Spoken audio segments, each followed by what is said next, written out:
Well, it's true that these medicines are only tools, and like any tool, they don't have, uh, the rules of behavior written on them. Shamanism, as far as we know globally and as far back as we can look, has the whole spectrum of darkness to light in its practitioners, in its methods, in its poisons, and its plants and herbs and practices that bring light to consciousness, and very, very much a concern with power. And so it's true then that ayahuasca, for instance, or any of these psychedelics, I think, added to human personality and will, can create trouble and can be used for power or for, in the metaphor that we generally accept, for dark purposes, to bind someone, to cause suffering rather than to relieve it. And that's true historically, it's true in contemporary shamanism, wherever that exists in the world, and it's true even in our culture and our subcultures.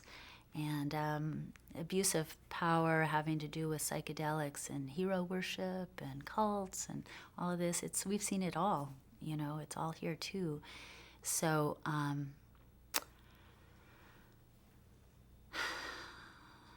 think it takes, the protection from succumbing to it is for a person to really try to be as honest with themselves, as ruthlessly honest with themselves as possible, and to not trust authority, even when you want to because you think it's so cool. And so the authority resides in yourself as to whether this feels right, whether it feels good, whether this is something you want to pursue, whether you want to protect yourself, whether you want to participate, how much, what to give away, all those questions. And in terms of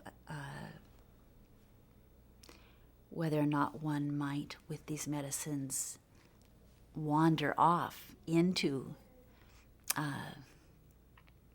dark purposes, or revenge is a famous theme in shamanism around the world, and it's the same dilemma that we meet every day in our normal waking life. What's the right thing to do? What are your ways of honestly looking at yourself and checking in to see if this is the path you want to be on? We don't want to be, we have enough trouble. I mean, I think that really that these psychedelics, when they're taken seriously and taken with the intention of making life on this planet a little more bearable and making our,